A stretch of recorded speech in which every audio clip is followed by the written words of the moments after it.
ఆడదాని మాట అస్సలు వినను, ఆడదాని ప్రేమలో పడను, ఆడదాన్ని పెళ్లి చేసుకుని కష్టాల పాలవ్వను. Very good. ఈ పాలు తాగేసి కాలేజీకి వెళ్ళు. పాలొద్దన్నయ్య, ఈ మధ్య అవి తాగుబుద్ధి అవడం లేదు. అదే నీలో రాకూడదే ఆ మార్పు. తాగు. నమస్కారం అండి అయ్యా. దా అప్పల స్వామి. సరాసరి ఇంట్లోకి వచ్చినందుకు ఏమనుకోకండి అయ్యా. తమరు ఇచ్చిన లేయాన్ని నాలుగు రాసుకోవటం కాదు, అలవాలగా మొత్తం నాకేసిన నాకేం పని జరగలేదని చెప్పిపోదామని వచ్చానండి అయ్యా. కానీ ఈడ మీరు మీ తమ్ముడు గారితో పంచసూత్రాల ప్రమాణకం చేయించడం చూస్తా ఉంటే నా కళ్ళని నేనే నమ్మలేకపోతున్నానండి అయ్యా. అది రోజు ఉండే దినచర్య అప్పల స్వామి. వాడి జీవితం నా బ్రతుకులా వెలిసిపోకూడదని ఈ జాగ్రత్తలు. తమరు ఆడదంటే ఇంత అసహ్యం పెంచుకున్నారంటే ఎప్పుడో ఏదో ఎదురు దెబ్బ తినుంటారని నా అనుమానం. తమరు ఏమనుకోకపోతే నాకు తమ గురించి పూర్తిగా తెలుసుకోవాలని ఉందండి అయ్యా. చెబుతాను అప్పల స్వామి. ఇన్నేళ్లుగా ఎవరికి చెప్పను నా కథని ఎవరికైనా చెప్పి బరువు దించుకోవడం నాకు అవసరమే. మా అమ్మ నాన్న నా 6వ ఏటనే నన్ను మా తమ్ముడిని దిక్కులేని వాళ్ళని చేసి వెళ్ళిపోయారు. అప్పటికే మా అక్కయ్యకి పెళ్ళై ఉండడం వల్ల మేమిద్దరం మా అక్కయ్య ఊరు చేరుకున్నాం. అక్కడే పెరిగి పెద్దవాళ్ళం అయ్యాం. చిన్నప్పటి నుంచి ఎందుకో అందరూ నన్ను పప్పు సుద్దా అని పిలిచేవాళ్ళు అప్పల స్వామి. పాండవులను పంచ పాండవులని ఎందుకు అందురు? సీతారాముడు నువ్వు చెప్పరా. అది పాండవులు పంచగట్టుకుంటారు కదండి, అందుకనే మనం వాళ్ళని పంచ పాండవులు అంటామండి. ప్యాంట్ వేసుకున్నారు అనుకోండి, మనం ప్యాంట్ పాండవులు అంటామండి. పప్పు సుద్ద అని. సీతారాముడు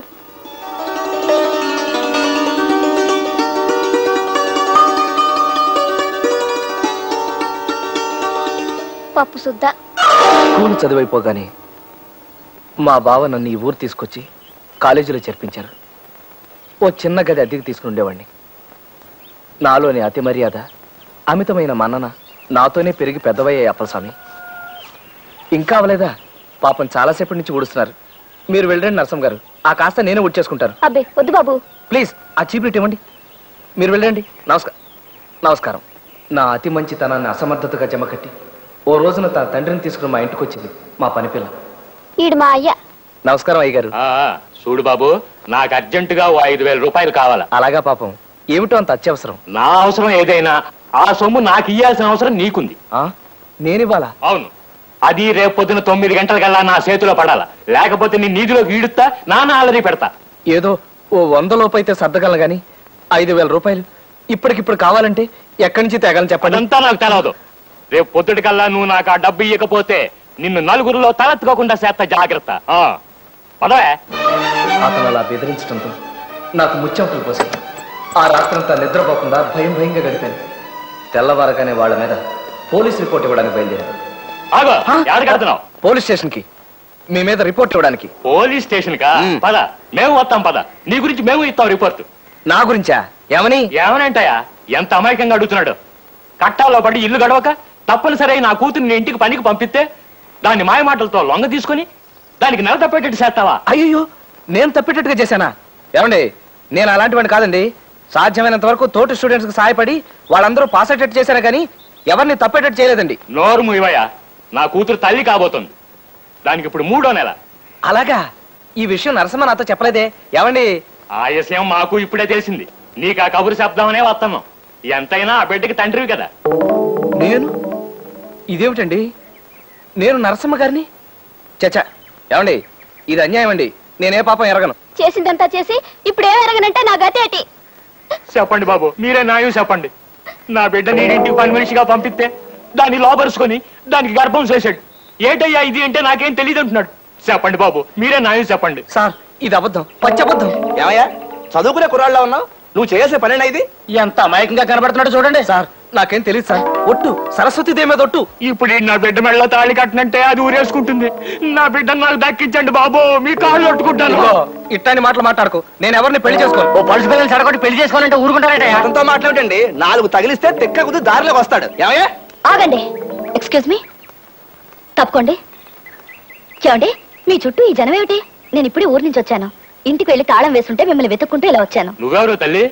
నేను ఆయన భార్యనే. ఏమయ్యా, ఇంత లక్షణమైన పెళ్ళాన్ని ఇంట్లో పెట్టుకుని నీకు ఇవేం కక్కుర్తి పనులయ్యా? ఏం చేశారైనా? అతని ఇంట్లో పనిచేసే ఈ అమ్మాయిని గర్భవతం చేశాడమ్మా. అది అసంభవం, నేను నమ్మను. అదేమిటమ్మా? మాకు చాలా చిన్న వయసులోనే పెళ్ళయింది. ఓ బాబు ఓ పాప పుట్టగానే ఆయన వేసక్టమీ ఆపరేషన్ చేయించుకున్నారు. ఏం బాబు, నీ కూతురు గర్భవతి అవడానికి మావారు కారకులా? ఏ ఇలా ఆయన బెదిరించి డబ్బు గుంజుదావనా? Police police! అబ్బే పోలీసు వాళ్ళు ఎందుకో? పదవే, నువ్వు ఎవరిని చూసి ఎవరు అనుకున్నావు? మొదలు చెప్తానా? కొంపకు పది నీ పని చెప్తాను. పద రండి. అయ్యా అయ్యా, ఓహో ఇట్ట తీసుకెళ్ళిందా ఆ పిల్ల? అయినా ముక్కు మొగం తెలియనాడిని నడు రోడ్డు మీద పట్టుకుని నువ్వే నా మగుడు అనేయడం ఏంటండి అయ్యా? చాలా ఆశ్చర్యంగా ఉంది. ఇంతకీ ఎవరా అమ్మాయి? ఆ అమ్మాయి చేసిన పనికి, చెప్పిన అబద్ధానికి నాకు ఆశ్చర్యం వేసింది అప్పలస్వామి. అలా తను నన్ను కొంత దూరం తీసుకెళ్ళాక నాకు భయమే సాగిపోయాను. చాలా హెల్ప్ చేశారు, థ్యాంక్స్ అండి. మీరు నేను మీకు తెలియకపోయినా మీరు నా కాలేజీలో సీనియర్ గా బాగా తెలుసు. ఇందాక గొడవ చేసిన రాస్కెల్ నాకు తెలిసిన ఇంట్లో ఓ నెల రోజుల క్రితం ఇలాగే గొడవ చేసి డబ్బు తీసుకెళ్లాడండి. ఆ బ్యాచ్ కి అదే వృత్తి. అందుకే వాళ్ళు మళ్ళీ మీ చుట్టూ వల పన్నుతుంటే చూస్తూ ఊరుకోలేకపోయాను. ఇంకో మార్గం ఏం తోచక అంత అబద్ధం ఆడాల్సి వచ్చింది. ఇంకా నయం కదండి, ఆ కంగారులో మీకు మెదడు పనిచేసింది. నాకైతే బ్రెయిన్ ఆఫ్ అయిపోయిందండి. నా పేరు ఇక్ష్వాకుడని, నేను క్రీస్తుపూర్వం 620 సంవత్సరంలో మగధ సామ్రాజ్యానికి రాజునని, ఇంకా ఏమిటేమిటో అనిపించిందండి. ఈ పరిచయం సాకుగా మన స్నేహం పెరగాలని ప్రయత్నించకండి. నాకు అలాంటివి నచ్చవు. జరిగింది మర్చిపోండి. Good bye. తొలి పరిచయంలోనే నా భార్యను చెప్పడం వలన మరెందుచేతనో ఆ అమ్మాయి నన్ను ఆకట్టుకుంది. నా మనసంతా తనే నిండిపోయింది. ఆ అమ్మాయి పేరు లావణ్య. అవును, ఆ అమ్మాయి కొంతమంది ఆడపిల్లలు కలిసి ఓ ఇల్లు అద్దెకు తీసుకుంటున్నారు. I see. జాగ్రత్త గురు, ఆ అమ్మాయికి బాగున్నాడు సుబ్బారావు అని. అతను ఆ ఇంట్లోనే ఉంటాడా? లేదు, బయట ఎక్కడో ఉంటూ ఉద్యోగం చేసుకుంటున్నాడు. కానీ అతను ఆ పిల్ల మీద ఏగైనా వాళ్ళనివ్వడు గురు.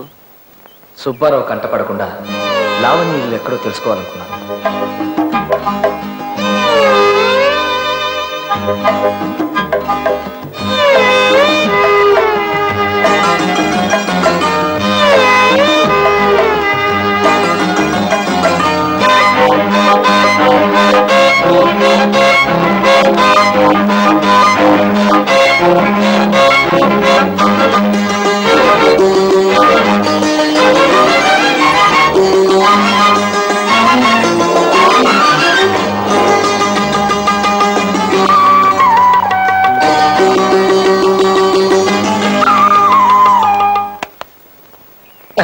మిస్టర్, ఎవరు కావాలి? అది ఇక్కడ అద్దెకిచ్చే వాటా ఉందని ఎవరో చెబితేను. చూడు మిస్టర్, ఈ ఇంట్లో గాని, ఈ వీధిలో గాని, ఈ పేటలో గాని అద్దెకిచ్చే వాటాలేవీ లేవు. ఇది ఆడపిల్లలుండే ఇల్లు. ఇంకోసారి వీధిలో కనిపించావో జాగ్రత్త.